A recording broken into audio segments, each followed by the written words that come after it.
Hello guys, welcome to voice of Kavya. శ్రావణ మాసం వచ్చేసిందండి. శ్రావణ మాసం వస్తే చాలు ప్రతి శుక్రవారం మన ఆడవాళ్ళు ఇల్లంతా నీట్గా క్లీన్ చేసుకొని దీపారాధన చేసుకొని అమ్మవారిని పూజిస్తూ ఉంటాం. మెయిన్గా శ్రావణ మాసం అంటేనే వరలక్ష్మి వ్రతం. జనరల్గా అందరూ వరలక్ష్మి వ్రతాన్ని పౌర్ణమికి ముందు వచ్చే శుక్రవారం రోజు జరుపుకుంటూ ఉంటారు కదా. నాకు మాత్రం ఆ శుక్రవారం వీలు పడదు, అందుకనే నేను మొదటి వారంలోనే వ్రతాన్ని చేసుకున్నా. ఈ వీడియోలో కంప్లీట్ ఇన్ఫర్మేషన్ ఉంటుంది, నేను మా ఇంట్లో వ్రతాన్ని ఎలా చేసుకున్నాను అనేది. ప్లీజ్ వీడియో కంప్లీట్గా చూడండి, స్కిప్ చేయకుండా. వ్రతంకి ముందు రోజులోనే నేను మొత్తం అంతా ఇల్లు క్లీన్ చేసుకున్నా. ఇల్లంతా మంచిగా డీప్ క్లీన్ చేసుకోవాలి, ఎట్లా పడితే అట్లా వ్రతాన్ని వేయొద్దు. ఆ రోజైతే నేను 5 మంది ముత్తైదులకు పసుబొట్టిచ్చేంత వరకు ఫాస్టింగ్ ఉన్నాను.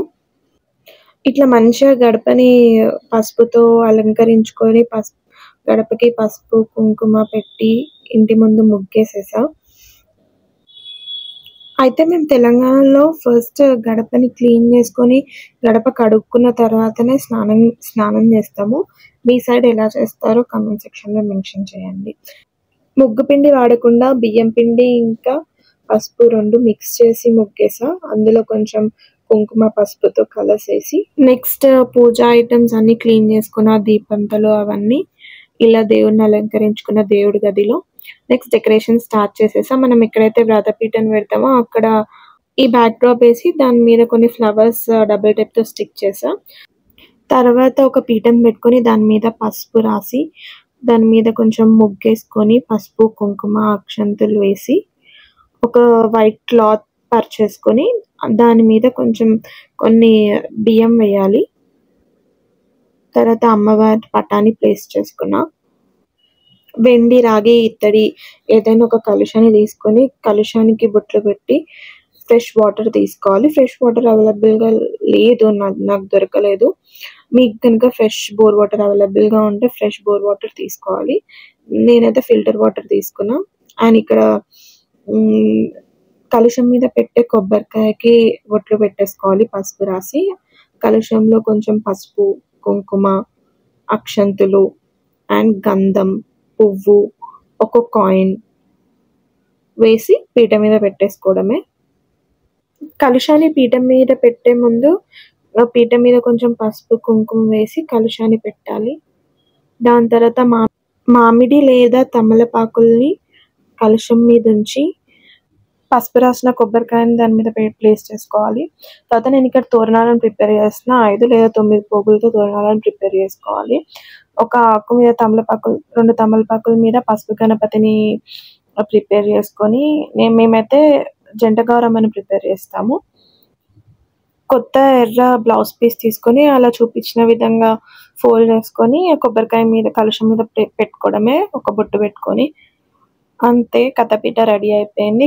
మనకు కావాల్సిన విధంగా ఆ కలుషాన్ని డెకరేట్ చేసుకోవచ్చు. నా దగ్గర ఉన్న జ్యువెలరీ మొత్తం యూజ్ చేసి నేను నా కలుషాన్ని ఇలా డెకరేట్ చేసుకున్న తర్వాత పూజ స్టార్ట్ చేసాము. పూజ స్టార్ట్ చేసే ముందే అమ్మవారి ముందు ఇంకొక పీట అరేంజ్ చేసుకొని దాని మీద కొత్త బట్టలు 2 చీరలు బ్లౌజ్ పీస్ ఒక కర్చీఫ్ తమలపాకులు పువ్వులు పండ్లు బొక్క ఖజూర 5 రకాల ప్రసాదాలు అన్ని ప్రిపేర్ చేసుకొని రెడీగా పెట్టుకున్నాం. బయట వరలక్ష్మి వ్రతం బుక్ ఒకటి దొరుకుతుందండి. దాంట్లో ఉన్న విధంగా పూజ చేసుకుంటే చాలు. మనం పూజ ఎంత శ్రద్ధతో చేస్తున్నాం అనేదే మోస్ట్ ఇంపార్టెంట్. ఏ పూజ చేసినా శ్రద్ధ కాన్సన్ట్రేషన్ అనేది చాలా ఇంపార్టెంట్. భక్తితో పూజ చేయాలి. పూజ అయితే అయిపోయింది. ఇక్కడ టెంకాయని కొబ్బరికాయని కొట్టి ప్రసాదం సమర్పించేసుకుంటున్నాము.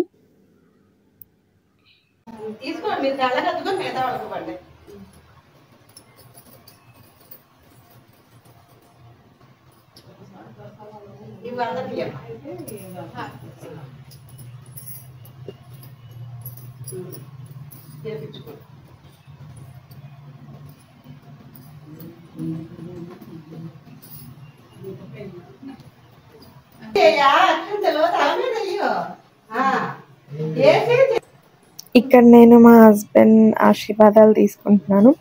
అయితే మనం ఎవరైనా కాలు మొక్కేటప్పుడు మన కుడి చేతు ఎడమ చేతు పై నుండి భూదేవిని మొక్కాలంట. డైరెక్ట్ పాదాలని టచ్ చేయొద్దంట.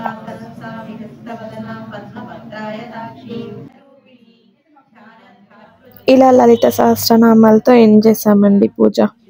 మా నానమ్మ, పిన్ని, పెద్దమ్మ అందరు వచ్చారండి పసుపుబొట్టుకి. వాళ్ళ ఆశీర్వాదాలు తీసుకొని పూజ ఎండ్ చేసేసాము.